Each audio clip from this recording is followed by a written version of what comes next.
Congo Avenir.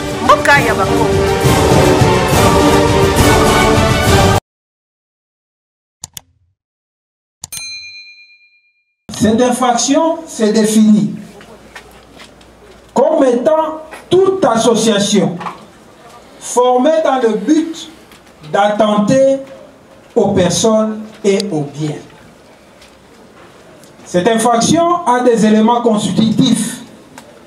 Premièrement, les éléments matériels, qui est caractérisé notamment par des actes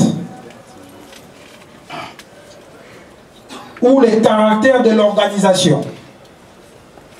Il doit s'agir d'un groupe, d'un groupement formé, ou avec une attente préalable. Il doit s'agir de plusieurs personnes qui se sont organisées. Dans les cas sous examen, l'instruction a révélé que nous avons en face de nous une organisation bien structurée, avec un chef qu'on a qualifié ici de gourou, Ngandu Kennedy, alias Antibal. Votre tribunal a vu comment il est vénéré par les siens. C'est lui le chef de bande qui a tout organisé avec des chargés de logistique, les chargés de la discipline, et il se permet même de prendre des ordonnances, Monsieur le Président. Donc, M. Ngandu se prend pour un chef de l'État. Parce que de par notre loi, la personne qui prend des ordonnances, c'est le chef de l'État ou bien le tribunal. Mais lui, il prend les ordonnances, il nomme. Il a organisé sa structure. Nous vous avons produit même les documents. Votre tribunal dira cet élément établi. Deuxièmement, l'objectif poursuivi. Il ressort de la doctrine que cet objectif doit viser d'attenter aux personnes et aux biens. Monsieur le Président, l'instruction a révélé ici ces mineurs qu'on a amenés et mis au cachot. En quoi cet acte vise la politique? Ils ont une structure détournée même de l'idée de la politique dont ils sont en train de clamer ici devant vous. Tantôt, ils arrêtent des personnes. Tantôt, ils deviennent des mafieux à la solde du plus offrant. Dans les cas sous examen, ils ont été sollicités par le prévenu Kali et les siens. Ils ont même perçu l'argent. Je me demande en quoi un combattant ou une personne politique va aller se faire remettre une somme de 5 000 $ pour aller assister à une bagarre. Parce que lorsque vous lisez les procès-verbaux de Ngandu Wangandu, il est dit clairement que sa présence sur les lieux était de contrer M. Kamoul interne et les siens, au cas où ces derniers s'opposeraient au déguerpissement qui a été programmé.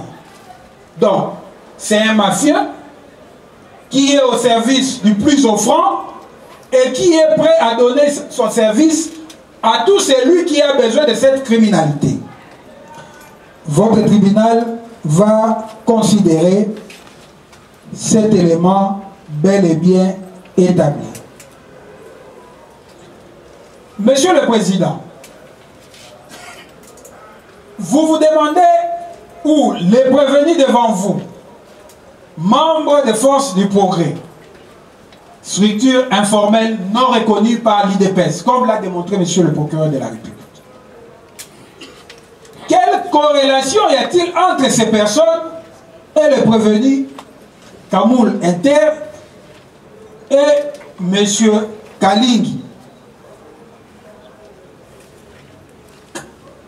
Kalingi, voulais-je dire.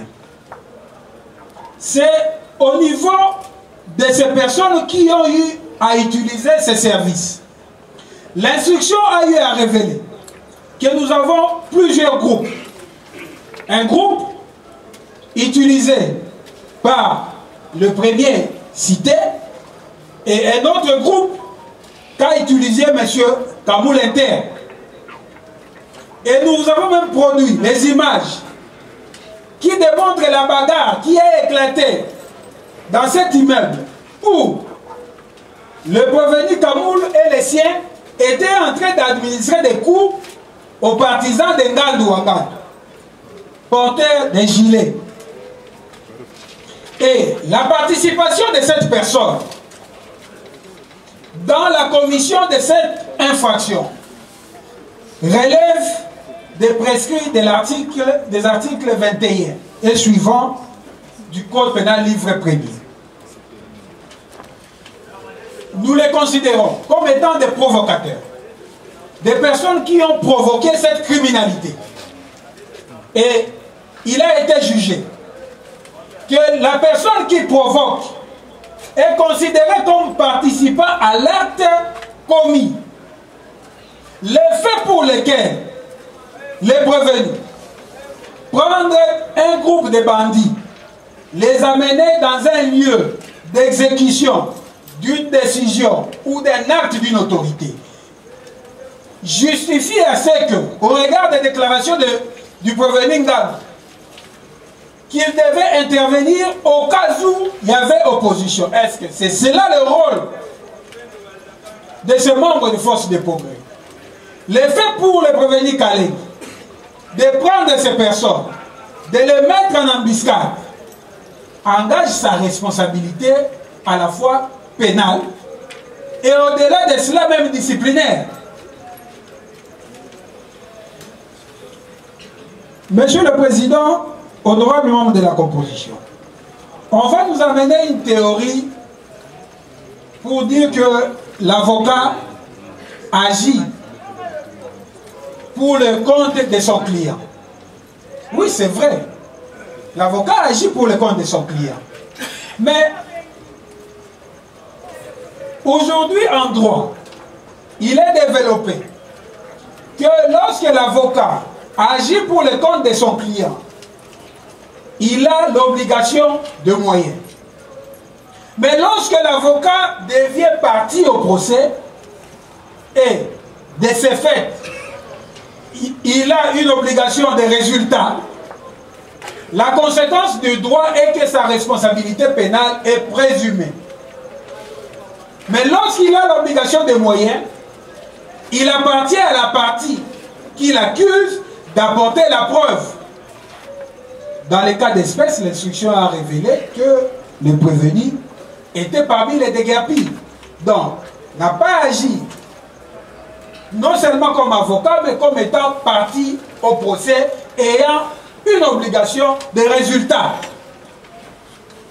Votre tribunal considérera sa participation dans cette association, en vertu même de la théorie de la criminalité d'emprunt, qui prend les auteurs et co-auteurs et complices des actes d'association commis par des individus et les considère comme étant des responsables.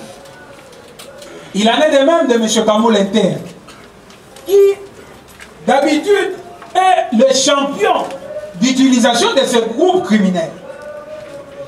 Il a lui-même dit devant vous, lors de l'instruction, que ces personnes des forces du progrès sont mes petits. Ce sont ces petits qu'il a l'habitude d'utiliser. De ce fait, prenez besoin pour nous de démontrer sa participation dans le fait d'amener ces personnes dans la scène du crime. La deuxième prévention des rébellions, retenue particulièrement à charge de M. Kabamba, alias Kamoul Inter. Monsieur le Président, la rébellion est définie comme étant toute attaque, toute résistance avec violence ou toute opposition dirigée par un individu contre un dépositaire de l'autorité publique agissant dans l'exercice légitime de ses fonctions en vue de l'empêcher ou de troubler l'exercice de son ministère. Élément constitutif. Le premier élément, c'est la résistance violente. Monsieur le Président, dans les cas sous examen, vous avez l'instruction à révéler que M. Kamoul, ayant été informé de la présence du huissier de justice, ce dernier est venu, comme il a dit, en venant en tant qu'homme. Il a répété devant votre tribunal. Il est venu en tant qu'homme et s'est opposé à l'accomplissement de la mission de cet officier ministériel qui est l'huissier Chantal Massouda. Les actes de résistance, vous avez vous-même constaté, même les images ont révélé, que l'huissier n'a pas pu accomplir sa mission. Parce que M. Kamoul s'est opposé. Il a reconnu devant vous.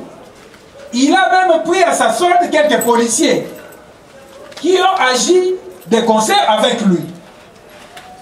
Votre tribunal va considérer que l'acte de résistance tel qu'exigé par la loi est bel et bien établi. La qualité de la victime. L'huissier, il est dit ceci: les actes de violence doivent être dirigés contre les dépositaires ou agents de l'autorité de la force publique. Entre parenthèses, l'huissier, policier, agent de police judiciaire, greffier et consorts.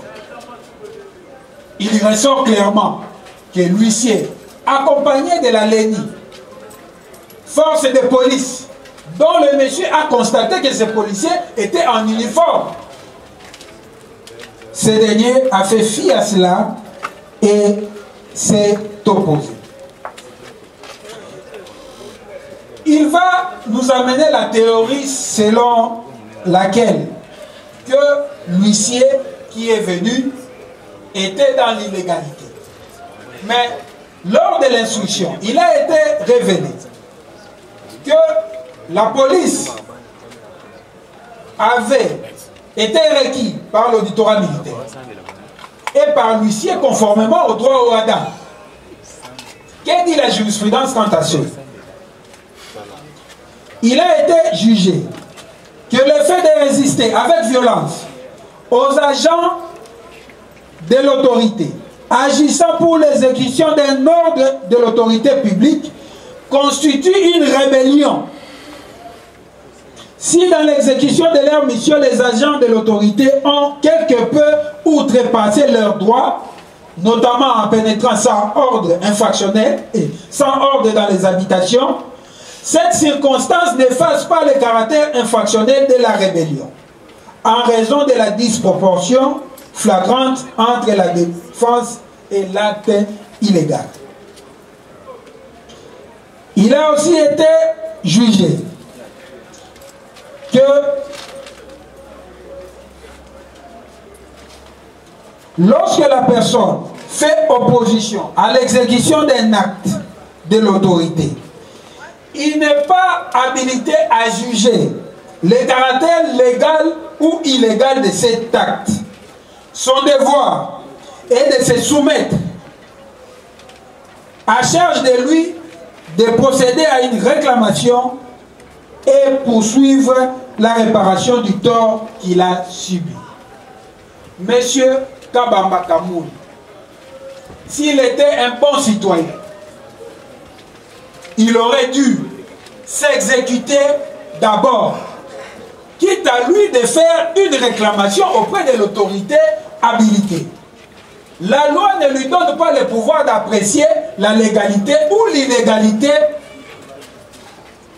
de l'acte posé par l'autorité qui a requis, qui exerce l'autorité de l'État. Votre tribunal va considérer que l'élément matériel ou les éléments matériels à charge de M. Kabamba bel et bien établis. Les actes de violence. prenez besoin de démontrer comment la violence que certains manutentionnaires ont subi, la violence que certains policiers ont eu à subir du fait de M. Kabamba. Il a reconnu et l'instruction l'a révélé. La troisième prévention que nous avons eu à retenir, c'est la destruction méchante. Votre tribunal a constaté, à la fois sur Avenue Ouvira numéro 45, de même qu'à Gelé, tous les actes de destruction que les prévenus ont eu à commettre. Tantôt, ils ont saccagé des habitations, des appartements, ils ont détruit des meubles, ils ont détruit des portes, ils ont détruit des effigies, et personne, ils ne l'ont pas nié. Les images l'ont démontré. Le groupe appartenant à Ngandou Ngandou qui était sur les lieux, notamment à l'immeuble de Kamoul, ainsi que à Gelé. La quatrième prévention, la troisième prévention, quatrième prévention, l'infraction des tentatives de meurtre. Monsieur le Président, vous avez suivi comment Monsieur Kobange, je ne sais pas si j'ai bien appelé ses noms, a été pris à lui-même comme premier élément.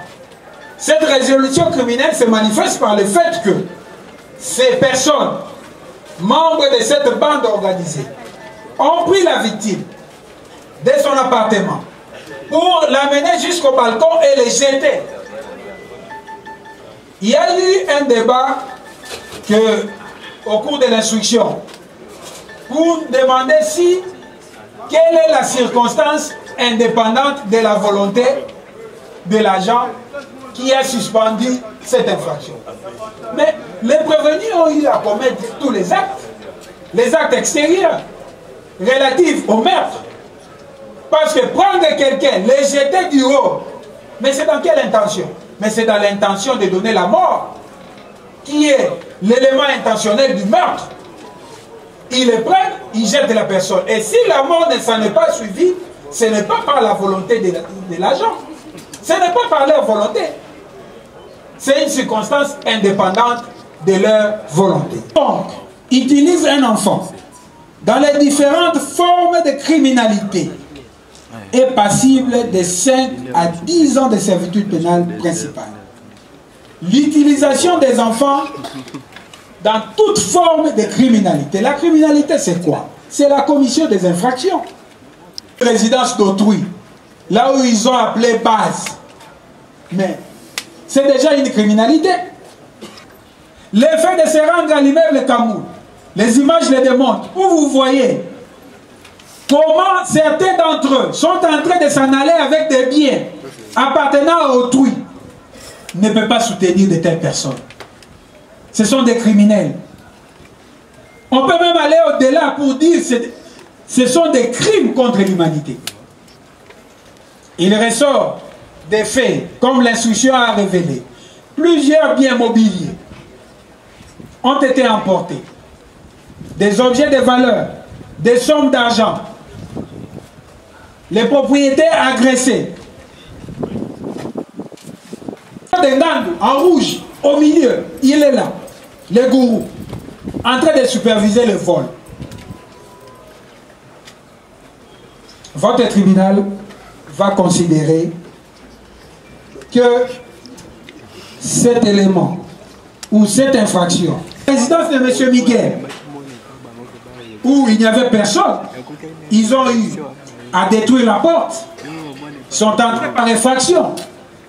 Ils ont tenté de nier au début, mais les images ont démontré comment ces voleurs sont en train de soustraire Parce que ces voyous, ces mafieux, ces bandits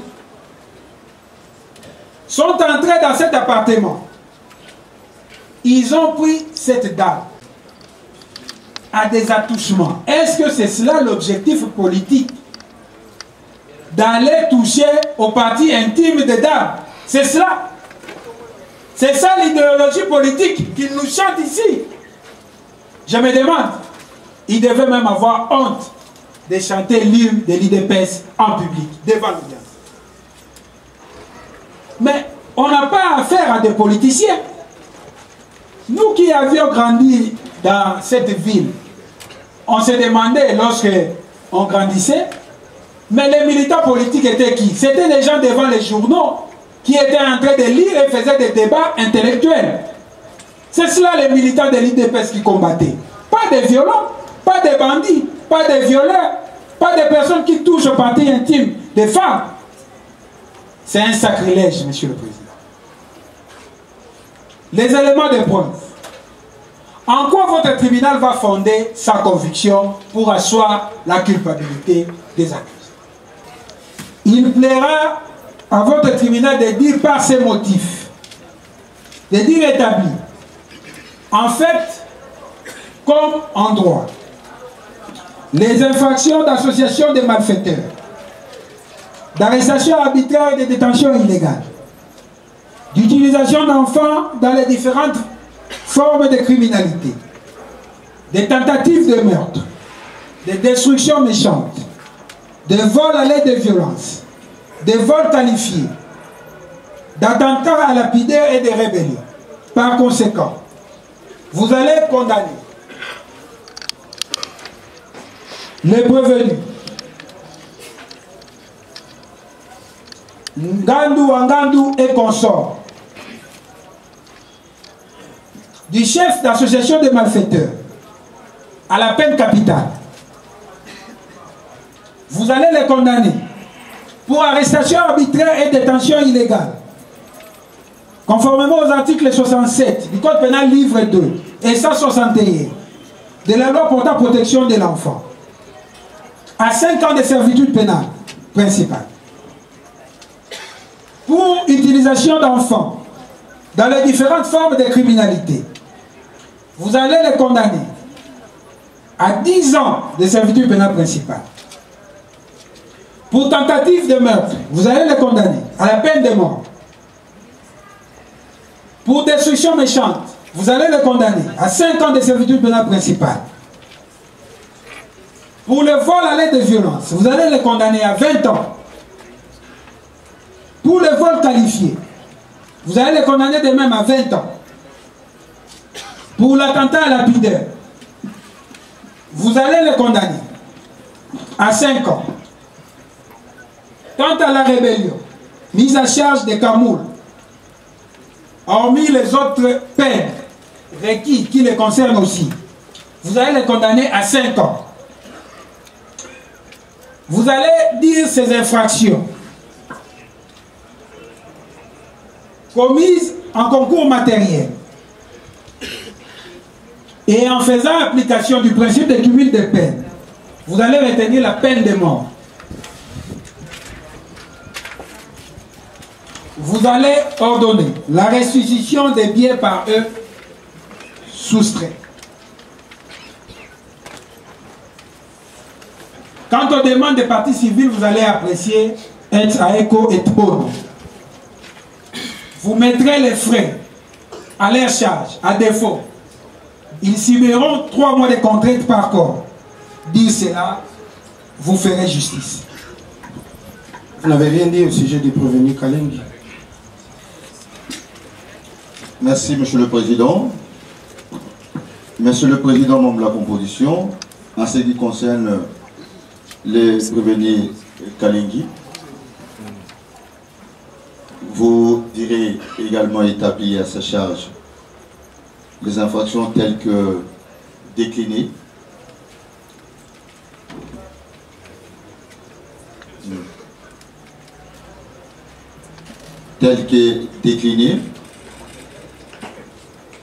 vous direz établir à charge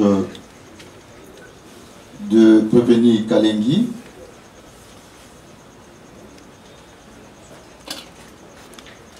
vous direz non établi à sa charge toutes les infractions et vous les condamnerez aux mêmes peines. Monsieur le Président, membre de la composition, mais vous direz non établi.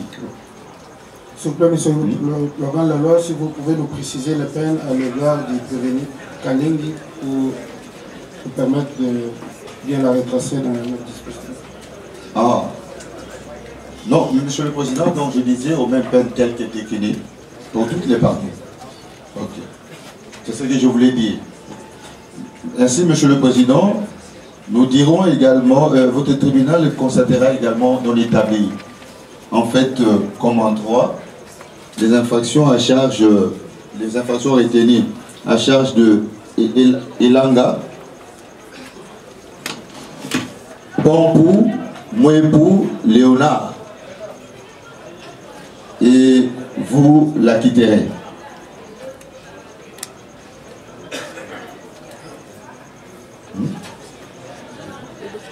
Voilà, en fait, monsieur le Président, ce que je voulais ajouter. Monsieur l'organe de la loi, c'est une lourde charge de prendre la parole pour quelqu'un dont on est en train de requérir la peine de mort. Comme si la vie ne valait pas la peine de vivre, on nous donne 30 minutes. Dans 30 minutes, mon cher le bâtonnier, tu ne pourras pas être avec nous sur cette terre des hommes, parce que la sentence va tomber sur votre tête. Monsieur le Président, nous sommes très bien organisés. Je vais juste prendre 3 ou 4 membres qui pourront plaider avec moi cette affaire. J'ai attendu ce moment pour entendre qu'est-ce qui était mis à la charge de M. Kalengi, le bâtonnier. Le procureur prenant la parole nous a dit d'entrée de jeu qu'il s'agissait d'un conflit d'exécution, mais qui a dérapé. Et il s'est refusé lui-même de ne pas colorier, de ne pas donner de couleur à cette procédure. Nous sommes dans l'exécution des jugements. Kalengi est poursuivi pour association de malfaiteurs. C'est lui qui a succédé le procureur. Nous dit que Kalengi n'est pas membre, mais il a provoqué un groupe qualifié d'association de malfaiteurs. C'est pourquoi il est poursuivi pour association de malfaiteurs.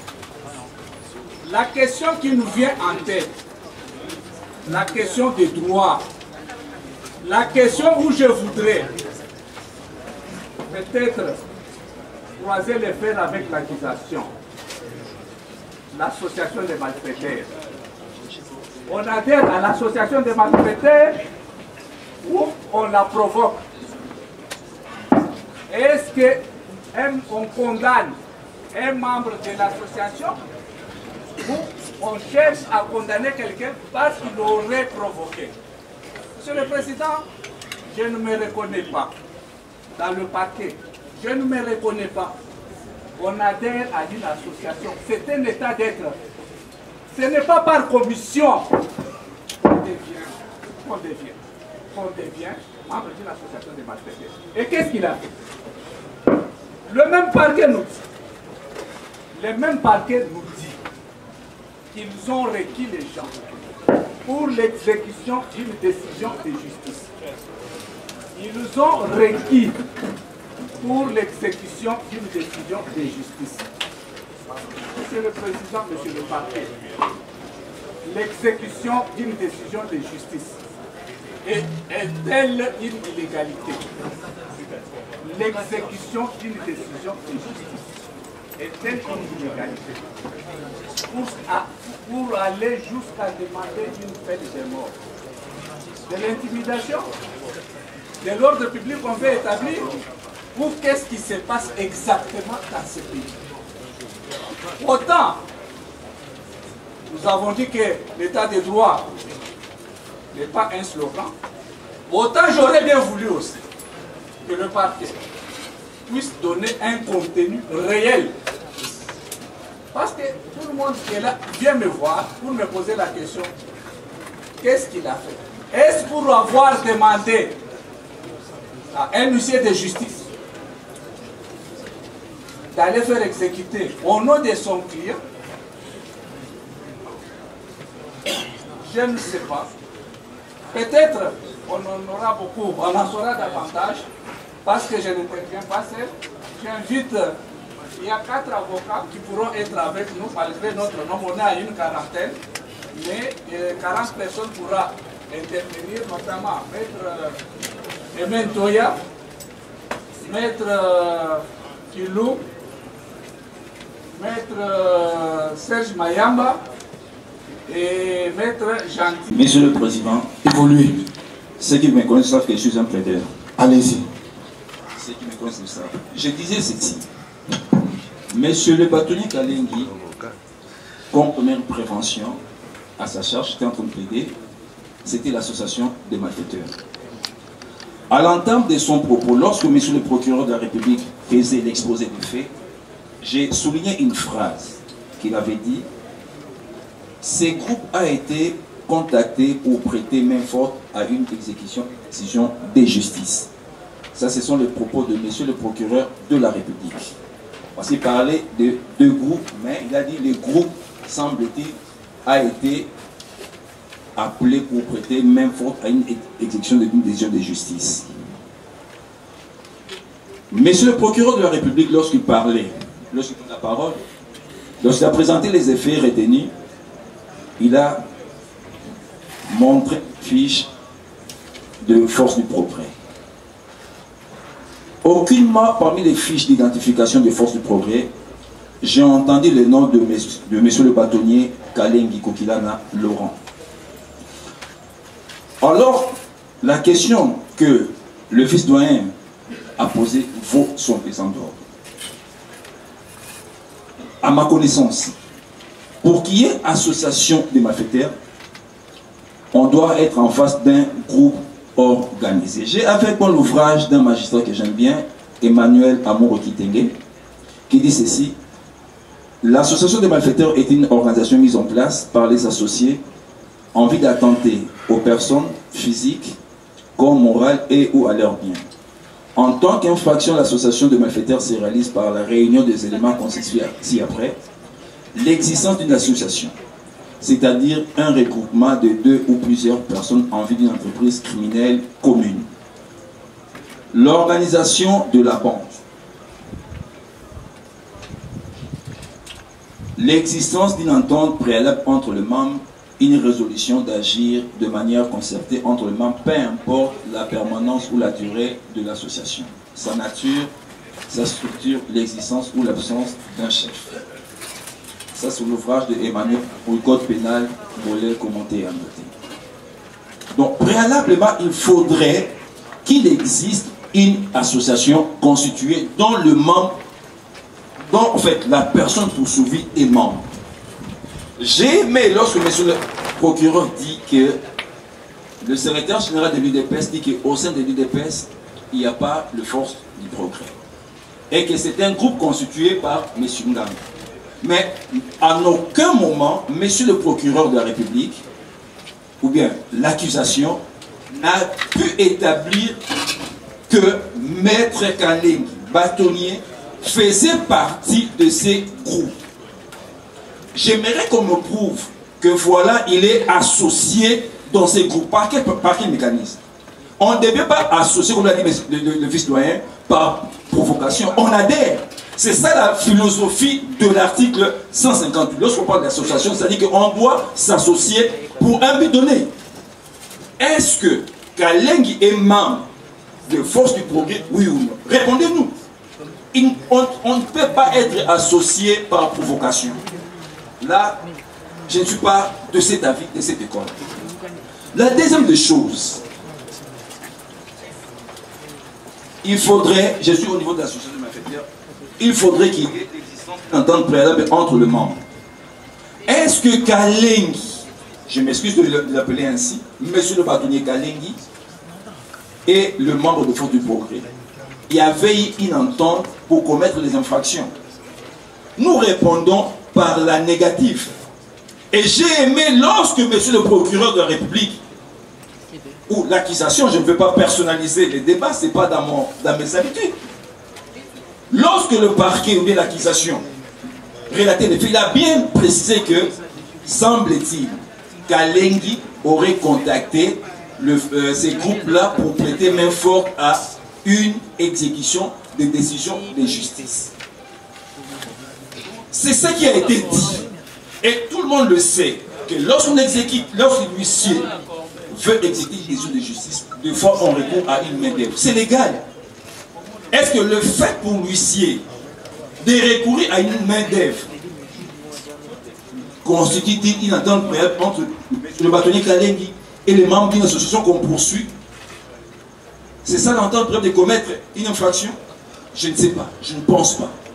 Et tout au long de l'instruction, M. le bâtonnier Kalengi est resté constant pour dire qu'il n'a jamais donné cet argent-là.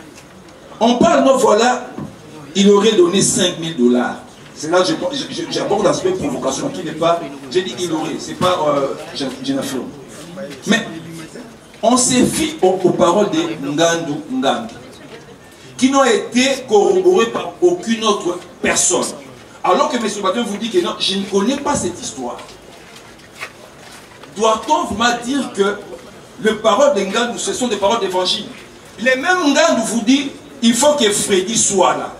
Donc personne ne corrobore le fait que M. le bâtonnier a donné de l'argent, mais on dit voilà, il est Teddy Kacham, je pense, hein? C'était Teddy Kacham.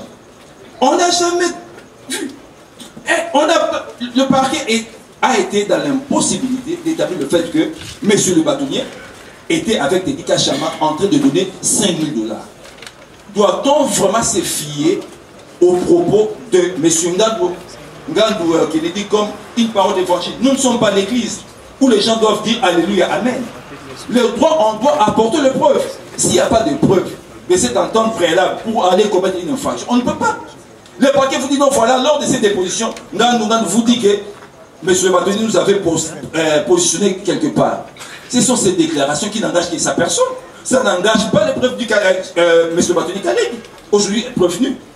J'aurais aimé que les parquets vous apportent la preuve. Sans preuve, vous ne pouvez pas dire que cet élément-là existe. Le dernier élément, avant d'aller plutôt élément pour l'association de malfaiteurs, il faudra qu'il y ait une résolution d'agir de manière concertée entre les membres.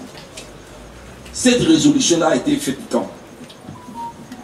Il n'y a aucune preuve. On ne peut pas venir requérir la peine de mort lorsqu'on n'apporte pas la preuve que entre M. le bâtonnier Kalengi, ou bien, enfin, lorsqu'on n'apporte pas la preuve d'abord que, M.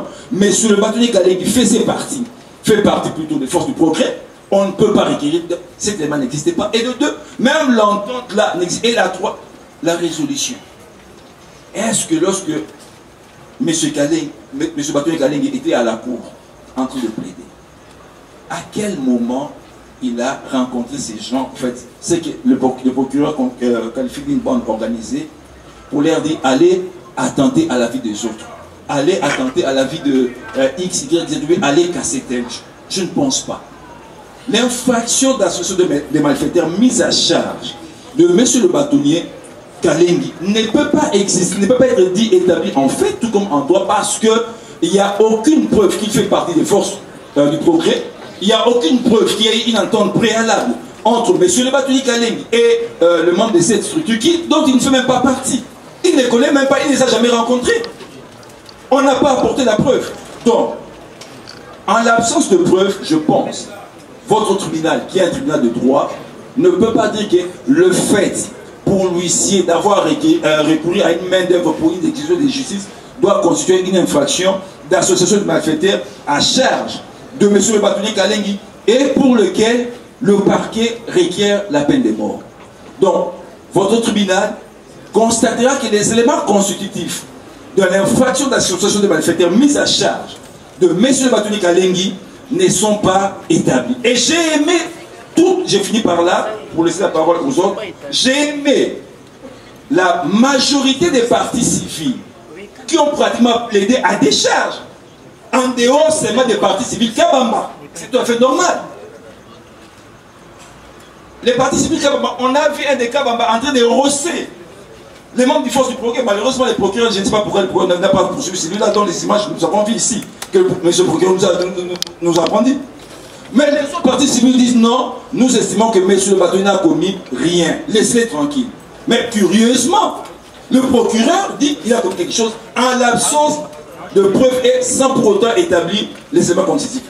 Voilà pourquoi, pour cette infraction-là, d'abord, votre tribunal dira non établi, en fait, tout comme en droit, et acquittera M. le bâtonnier Kalengi en les renvoyant libres de poursuites sans frais par rapport à cette infraction. Pour les autres infractions, je donne la parole au deuxième intervention, c'est Maître Kilum.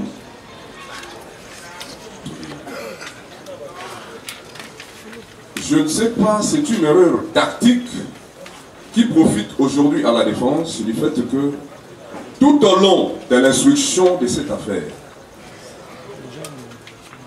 je pense qu'il a été constaté avec toutes les parties ici que lors de l'instruction, c'était en rapport avec, je pense, s'il faudrait retenir le prévention, c'était avec celle de l'association des malfaiteurs. Mais quant à ce qui concerne les autres préventions, M. le bâtonnier n'a pas été concerné. Pas du tout. Mais comment lors de la réquisition ou lors du réquisitoire du ministère public, il sera question qu'il soit condamné de chef de toutes les préventions. Mais est-ce que le tribunal peut entendre ce chant de sirène venant du ministère public, de condamner quelqu'un sur base des infractions que le tribunal n'a pas instruites à charge d'un prévenu? Est-ce que c'est un piège ou une erreur?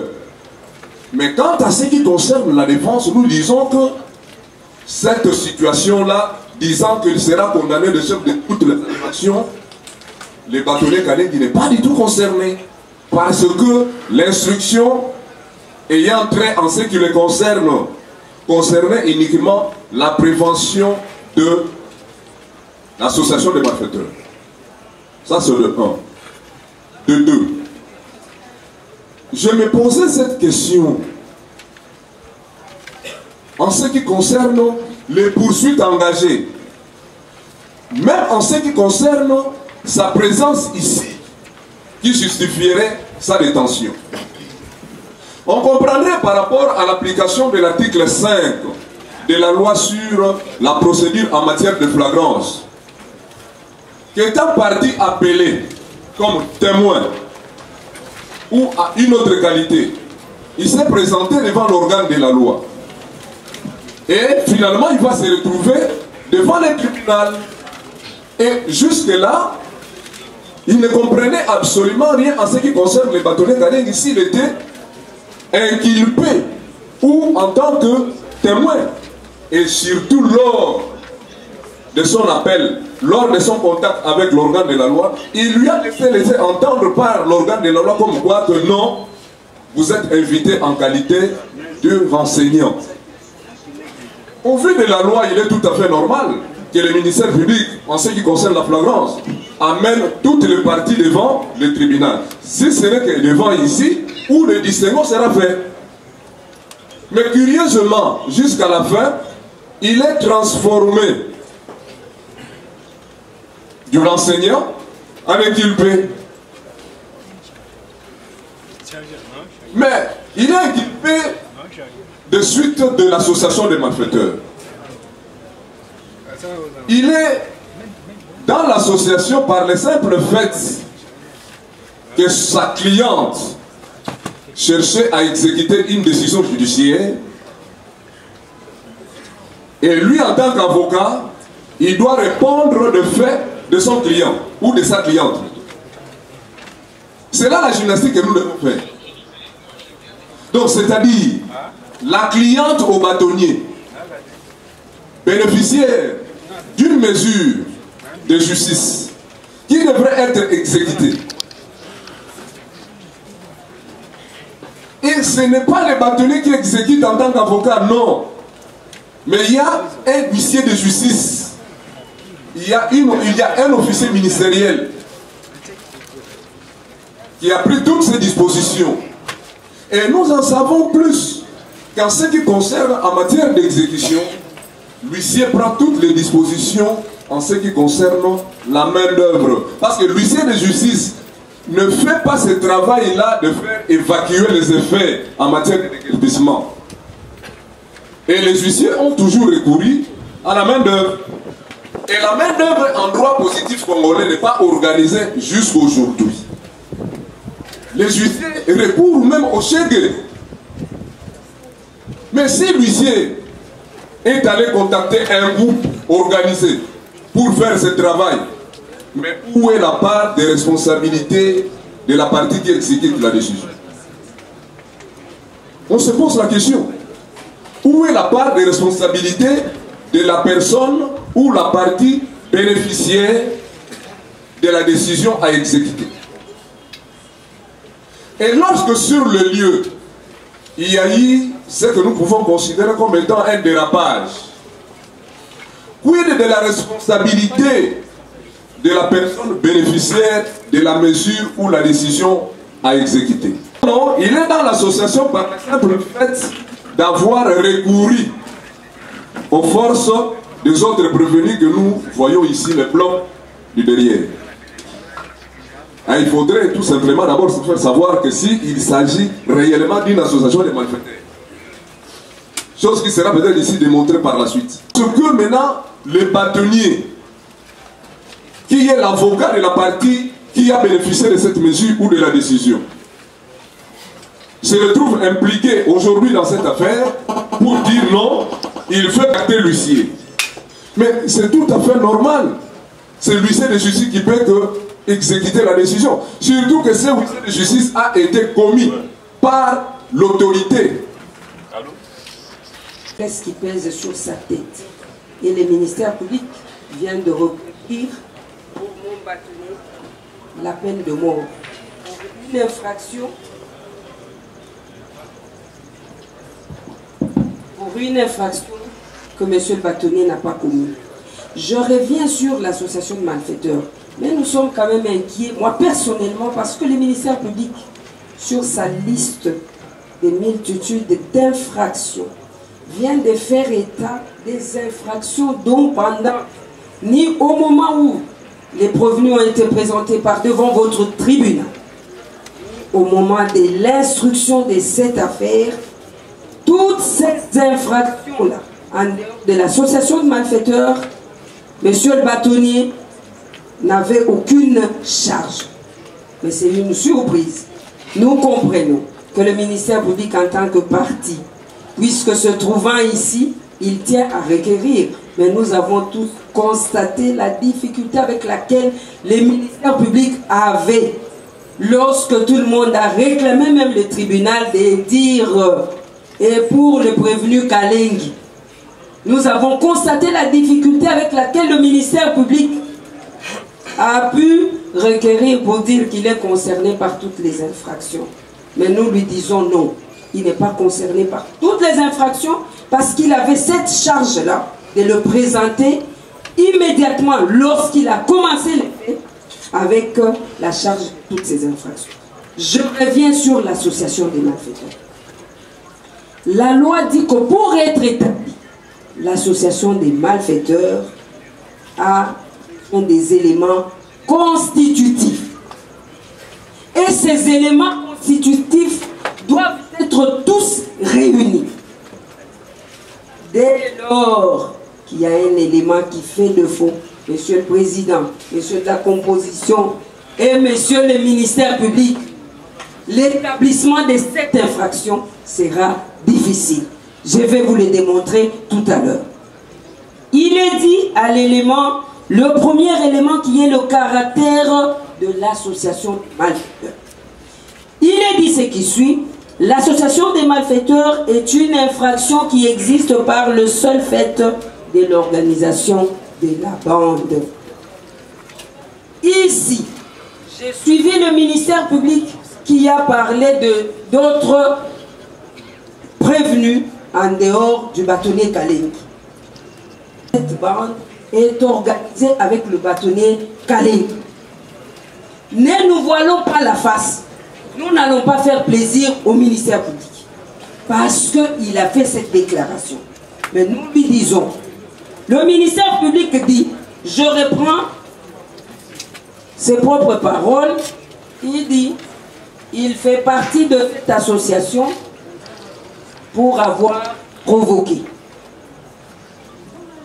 Nous parlons de la provocation. Monsieur le Président, messieurs de la composition, aux messieurs les ministères publics, est-ce que ce qu'il a dit tient la route? Nous disons non. Nous disons non. On instruit à charge et à décharge. Lorsqu'on sent que c'est difficile et pour tel prévenu, il est impossible de requérir l'honnêteté intellectuelle. Je voudrais qu'après l'instruction, que le ministère public revienne au bon sens pour dire que pour tel prévenu, par exemple Kalengi, nous constatons avec l'instruction de la dite cause que celui-ci n'a joué aucun rôle dans l'association des malfaiteurs. Par devant vous, lors de l'instruction de cette affaire, le prévenu Ngandu Wangandu, qui vous dit non, il a aperçu le bâtonnier à distance, et puis il dit il est en train de nous prendre les photos. Je laisse cet aspect-là parce que je ne vois même pas l'importance que le bâtonnier avait pour son acquittement. Monsieur le Président, je voudrais quand même, avant de terminer, faire état d'une jurisprudence que je suis en train de chercher ici. L'association des malfaiteurs dépourvus de personnalité juridique, je suis en train de chercher, il y a association des malfaiteurs lorsqu'il y a entre les prévenus une entente. Monsieur le Président, on parle d'une entente. Est-ce qu'ici, vous aviez entendu quelqu'un, même devant le ministère public, vous dire que nous étions organisés puisqu'il y a eu une entente?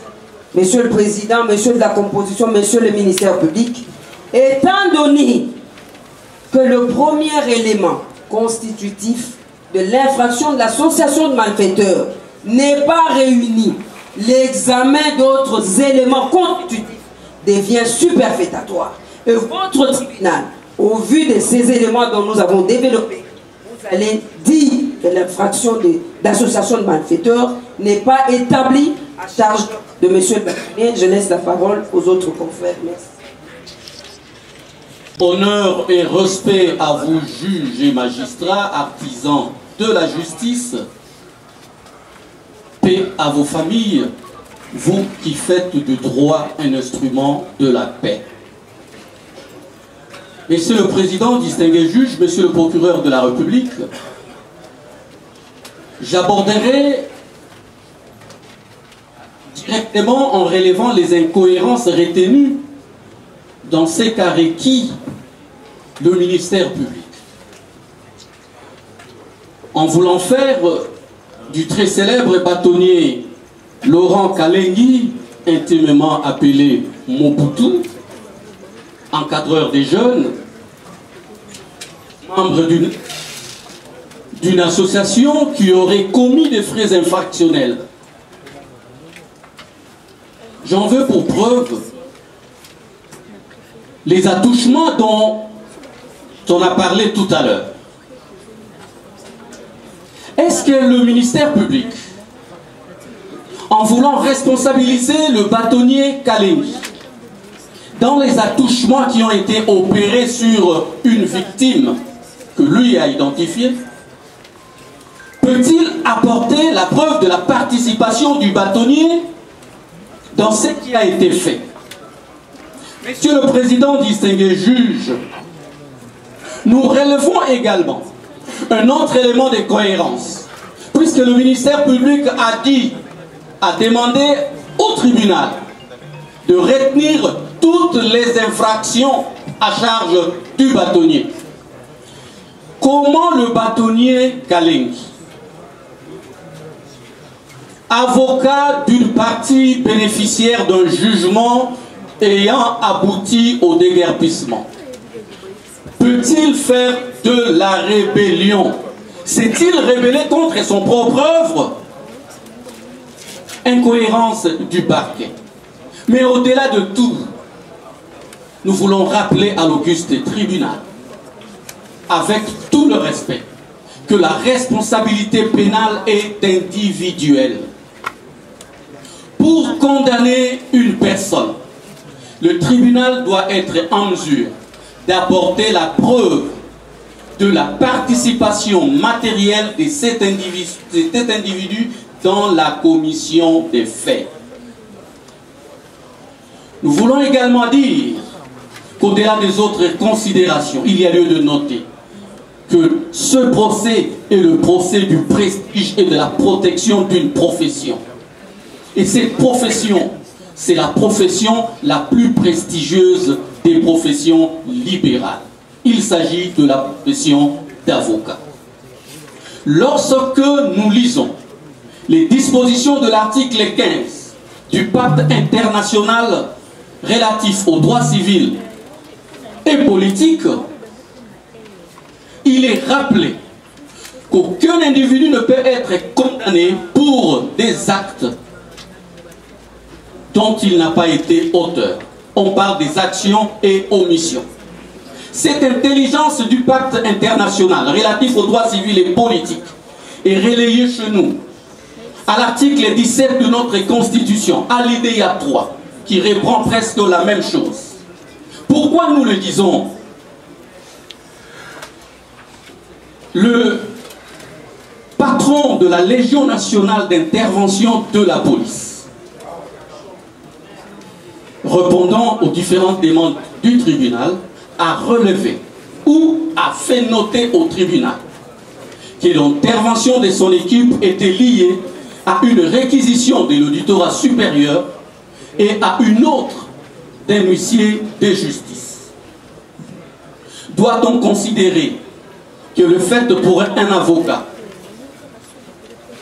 de collaborer avec un huissier de justice qui fait exécuter une réquisition est constitutif d'une association de malfaiteurs?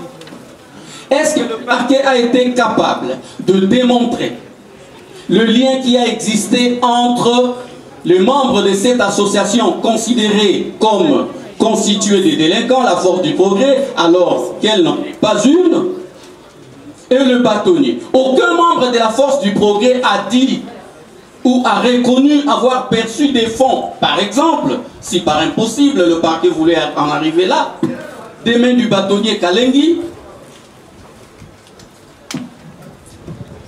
comment peut-on chercher à condamner ou à faire condamner un avocat qui, agissant conformément aux prescrits des dispositions de l'ordonnance loi 028 79-028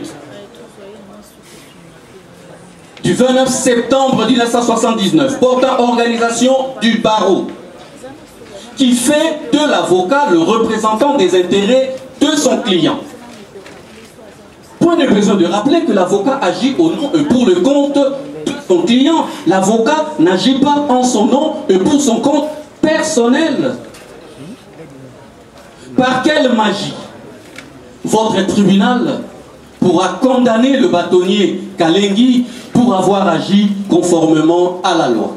Nous voulons, par la même occasion, rappeler au parquet que c'est par respect aux dispositions de l'article 14 de la loi 4 sur le barreau que le bâtonnier Kalengi a répondu à l'invitation du parquet, parce que cette loi nous fait obligation de respecter les magistrats et les autres autorités. Est-il un péché pour un huissier de justice de faire son travail? La rébellion dont on a parlé, les attouchements dont on a parlé, ont commencé quand? C'est après que les éléments de la Légion nationale d'intervention aient eu à décrocher des lieux sur instruction du commandant de cette unité, qui ne l'a pas entendu de ses oreilles. Devons-nous considérer qu'aujourd'hui qu'on voudrait demander aux avocats d'enlever leur robe pour se soumettre à l'arbitraire de cet organe censé être le garant de la justice? Nous disons non. Dans cet état qui se veut de droit, nous devons tous nous soumettre à la seule et unique autorité de la loi.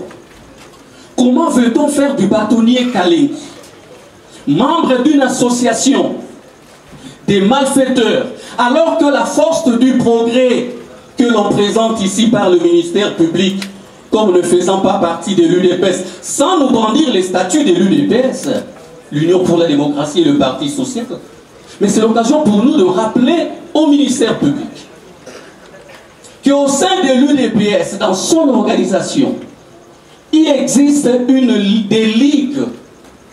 Et ces ligues sont constituées de mouvements, ces associations. Ces associations n'ont pas besoin de se retrouver dans les statuts, parce que dans les statuts, vous retrouvez les organes du parti. Il s'agit des organisations qui jouissent d'une autonomie. Mais demain, le procureur se permettra de considérer que tous les parlementaires debout sont membres des associations des malfaiteurs. Est-ce que le procureur sait qu'au sein de l'UDPS, il existe une association des membres de l'interfédérale Léopoldville qu'on appelle CISEP? Est-ce que le procureur de la République sait qu'au sein de l'UDPS, il existe un club de lutte? Est-ce que le procureur de la République le sait? Nous aurons bien aimé que le procureur de la République puisse nous brandir les statuts de l'UDPS pour qu'on en discute. N'a-t-on pas choisi cette occasion pour régler les comptes à certains adversaires que l'on craint?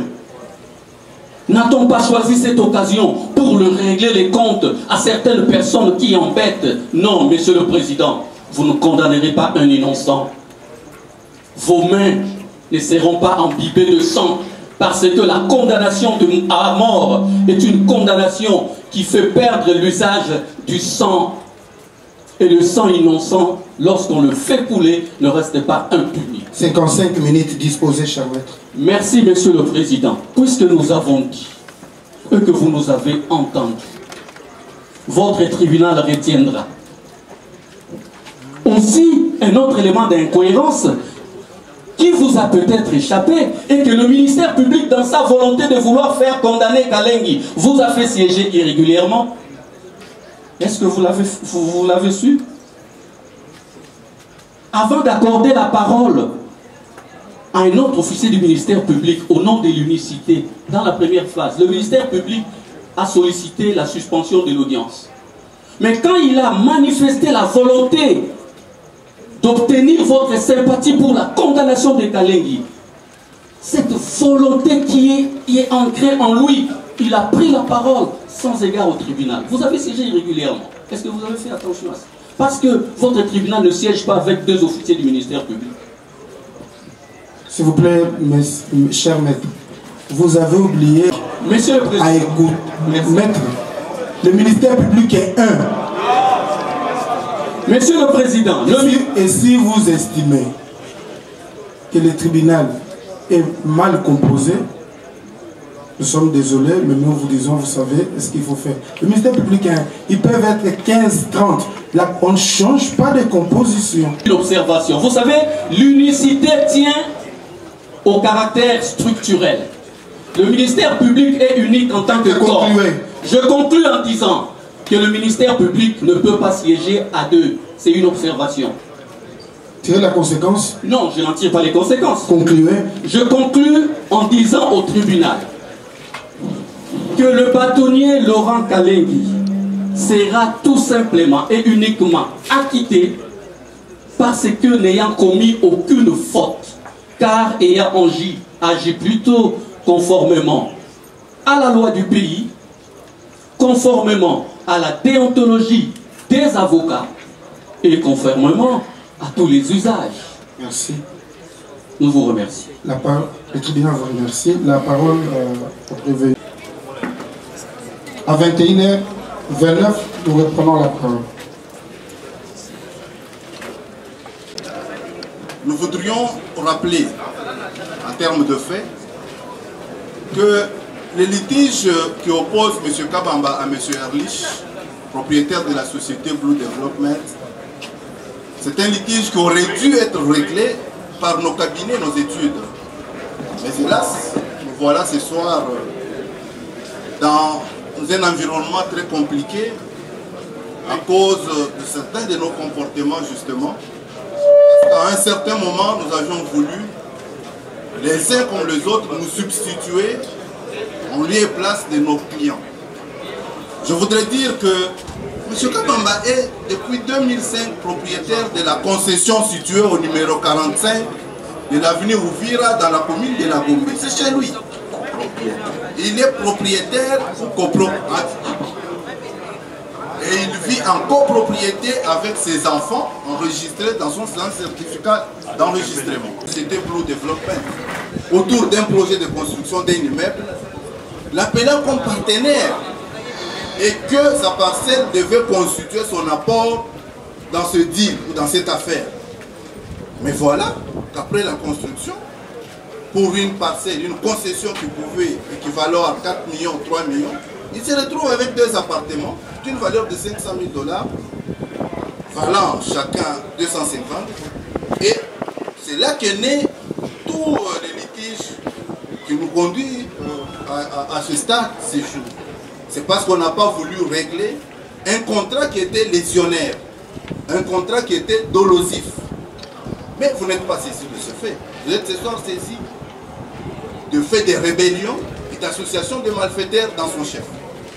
Je ne serai pas très éloquent là-dessus, mais je veux plus m'étaler sur les faits, laissant cet aspect aux confrères qui m'accompagnent. Mais votre honneur, ce litige qui naît depuis 2020, les jours de l'exécution sur les lieux.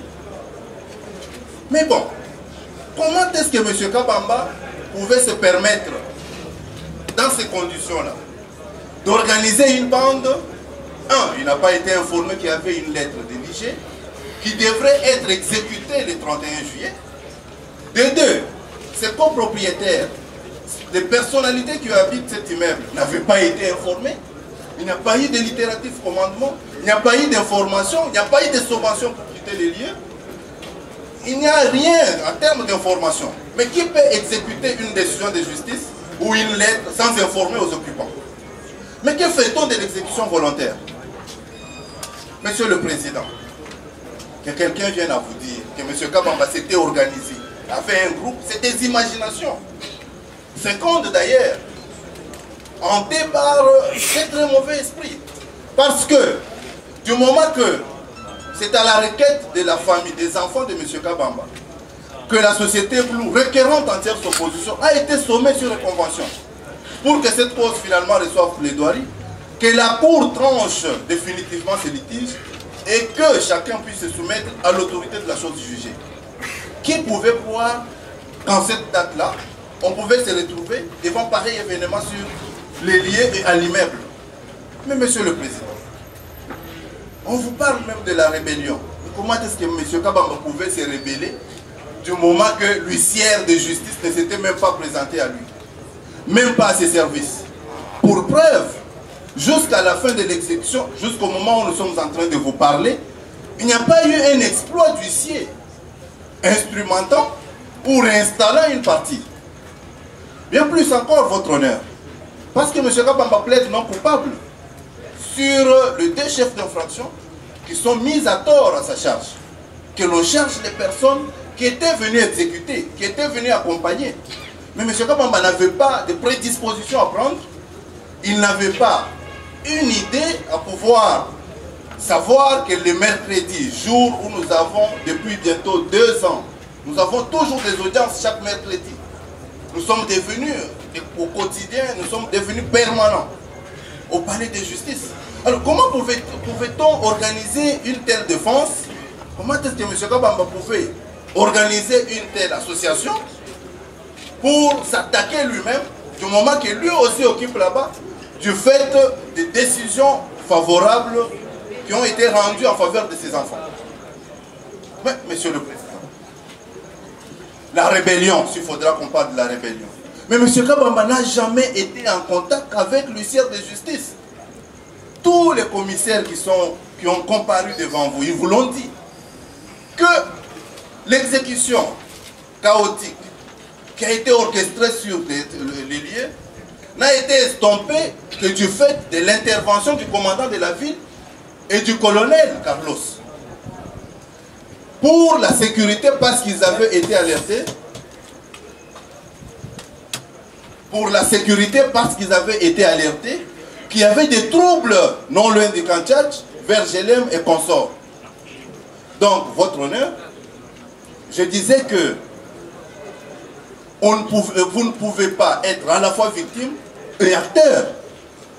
Je ne vois pas M. Kabamba, qui a reçu, et c'est versé au dossier de votre tribunal, qui a signé des contrats supplémentaires avec des personnes qui avaient déjà acheté au niveau de la société Blue. Alors que la société Blue ne devait même pas commencer à vendre les appartements aux concessionnaires perpétuels. Ceux de l'accusation. J'ai toujours considéré ce moment dit plaidoirie comme un moment historico-événementiel. Délibéré, volontaire de Monsieur l'inspecteur général des services judiciaires et pénitentiaires,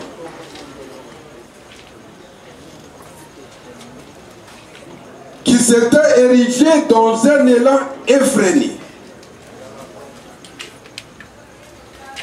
en un sincère justicier des décisions de justice, qui sont en vertu de l'article 149 de la Constitution du 18 février 2006, tel que révisé en certains articles par la loi numéro 11/002 du 20 janvier 2011. Décision arrêt exécutée au nom du chef de l'État. Et c'est constitutionnel. La simple lettre d'Olivier vient en quelque sorte remettre en cause l'autorité du chef de l'État, en vertu de laquelle les décisions sont constitutionnellement exécutées. Il y a eu exécution d'un arrêt et l'inspecteur général des services judiciaires et pénitentiaires a décidé par une lettre de remettre en cause cette exécution de l'arrêt. Et nous avons examiné sa lettre. On ne voit pas à l'intérieur de sa lettre une disposition constitutionnelle, une disposition légale qui lui donne le pouvoir d'ordonner la réinstallation d'une personne déguerpie à la suite d'une décision de justice. Où le premier président Kitoko avait dit que le service, l'inspecteur général des services judiciaires pénitentiaires ne peut pas se substituer à un troisième degré de juridiction ou 4e degré. Alors, cela étant, je voudrais ici insister sur des éléments de preuve.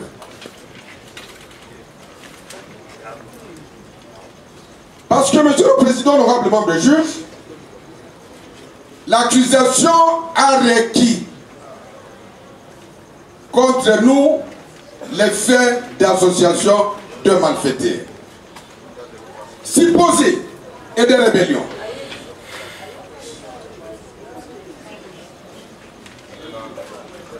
Et je viens ici d'un principe que j'évoque. Le principe actori icumbit probation, c'est que la charge de la preuve incombe intégralement à l'accusation. Tu dois non seulement prouver les faits infractionnels, mais doit prouver tous les éléments constitutifs de l'infraction. C'est un impératif législatif.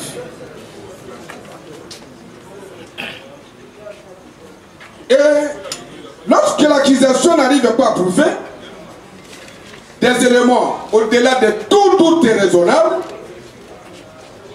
il se crée un doute sur l'existence de la prévention. Et les grands juristes et pénalistes contemporains vous diront, les juges feront application de la règle in dubio pro reo. Les doutes profitent à l'accusé. Mais c'est ce que nous avons compris. Lors de l'instruction, l'accusation a soutenu noir sur blanc, jaune sur violet, bleu sur rouge, que les faits qui sont mis à charge de M. Kamoul étaient établis en fait comme en droit. Mais que constatons-nous aujourd'hui? Un réquisitoire bâclé, un réquisitoire sentimental, un réquisitoire subjectif, mais qui en définitive n'apporte au juge, n'apporte absolument pas au juge ce qu'ils sont en droit d'attendre, c'est-à-dire les preuves au-delà de tout doute raisonnable. L'accusation, pour étayer son accusation, a fait asseoir ces éléments sur les vidéos qui ont été balancées. Mais avant que je n'arrive là, je voudrais qu'on me donne l'ouvrage du professeur Nyabirou, le traité de droit pénal général congolais. Je suis à la page 454. Il a dit ceci. C'est ainsi que des images d'enregistrement vidéo peuvent faire partie d'un ensemble de présomptions entraînant la conviction du juge. Ce même avec enthousiasme que le juge corru accueille ce moyen de preuve. Une fois, je voudrais que l'accusateur ouvre les oreilles, une fois qu'il est prouvé qu'une bande vidéo n'a pas été retouchée ou modifiée et qu'elle décrit la scène d'un crime, elle devient alors une preuve admissible et pertinente. Elle peut et elle devrait être utilisée par le juge des faits pour déterminer si un crime a été commis et si c'est l'accusé qui est devant la cour qui en est l'auteur. Elle peut constituer en effet un témoin silencieux, un témoin fiable, un témoin impassible, un témoin impartial et fidèle, qui se rappelle intégralement et instantanément des événements. Elle peut fournir une preuve solide et convaincante au juge qui, par elle-même, démontrera clairement l'innocence ou la culpabilité de l'accusé. Monsieur le Président, nous sommes poursuivis pour l'association des malfaiteurs. C'est une prévention qui est prévue à travers les dispositions pertinentes de l'article 156 et suivant du décret du 30 janvier 1940 portant code pénal congolais tel que modifié et complété à ce jour. Au terme de l'article 156, il est dit une association des malfaiteurs est une association formée dans le but d'attenter aux personnes et aux propriétés. Est une infraction qui existe par le seul fait de l'organisation d'une bande. Monsieur le Président, de cette prévision légale, vous allez comprendre qu'il existe 3 critères essentiels pour caractériser cette incrimination. notamment l'existence d'un groupement, l'existence au votre honneur d'une organisation et l'existence du but poursuivi. Dans l'arrêt Alamba, sur le RP 004, rendu par la haute cour militaire, on a ajouté les liens des causes à effet entre les sociétés. Monsieur le Président, mais dans les cas sous examen, votre honneur, vous allez vous rendre compte que pour qu'il y ait cette infraction, il doit s'agir de l'existence d'une IBAN. C'est la volonté du législateur. Cela ressort même des termes de la loi. Mais lors de l'instruction, nous avons posé une simple question à l'accusation, qui a soutenu devant vous qu'il existe deux groupes. Les groupes de Lukunga, sous la présidence de M. Antibal, et les groupes de Limité, auxquels appartiendrait notre client. Monsieur le Président, lorsque le ministère public requiert, vous avez sensiblement compris que le ministère public a déchargé notre client. Parce qu'il s'est appesanti sur un seul groupe, le groupe de Ngaliema. Il n'a pas parlé du groupe délimité. Il n'a pas parlé de ce groupe. Alors que lors de l'instruction, il a insisté qu'il y a deux groupes. Mais ce Kamoulé appartiendrait au groupe délimité. Ce groupe a disparu lors du réquisitoire. Voilà le fait de l'accusation. Monsieur le Président, pour qu'il y ait une association de malfaiteurs, il faudrait que la structure soit organisée. C'est une attente préalable entre les sociétés. Monsieur le Président, comment le ministère public peut-il poursuivre M. Kamoul Outissengouli seul comme un membre d'une association de malfaiteurs qui proviendrait des limités, dont lui-même est dans l'impossibilité de vous donner ne fût-ce qu'un seul corps sociétaire? Ne fût-ce que vous donner qui en est le patron, le président, comme en espèce, M. Antibal. Et l'attente préalable, le conseil préalable, c'est à quel niveau? Voilà pourquoi nous disons que le ministère n'est pas dans la loi, parce que le législateur dit que cette infraction existe par le seul fait de l'organisation d'une IBAN. M. Kamoul ne constitue pas une IBAN, à moins que le droit ait changé. Mais si c'est le même droit que nous avons appris à l'université de Kinshasa, c'est que l'accusation est totalement à côté de la plaque. Monsieur le Président, le ministère public fait ricocher un raccordement fraudulé. Pour vous dire ceci, que s'il n'est pas, il est difficile d'établir le rôle qu'a joué chaque membre d'une association, ils doivent être poursuivis sur une jurisprudence que lui-même n'a pas donné l'énonciation, moins encore les références, seront poursuivis comme un co-auteur. Mais je voudrais l'aider. La jurisprudence dit ceci, il a été jugé que si des membres de l'association de malfaiteurs commettent une infraction, ils seront punissables en tant que co-auteurs ou complices, et outre pour avoir fait partie de l'association. Il s'agit des décisions qui ont été rendues successivement par le tribunal des grandes instances d'Elisabethville. Donc, l'accusation se permet même de détruire même la jurisprudence. Donc vous devez comprendre ici que cet élément n'existait pas, cette infraction n'existait pas. Je vais très loin. L'accusation n'a pas ici devant vous examiner ou démontrer l'élément intentionnel. Mais qui doit exister entre qui et qui? Entre M. Kamoul et seul? Voilà pourquoi l'accusation a manqué le droit d'instruire à décharge. S'agissant de l'incrimination, non, je voudrais continuer par cela à parler de la participation criminelle et de la théorie de la criminalité d'emprunt. Mais il a dit tout à l'heure qu'il y a la participation criminelle. c'est la coactivité.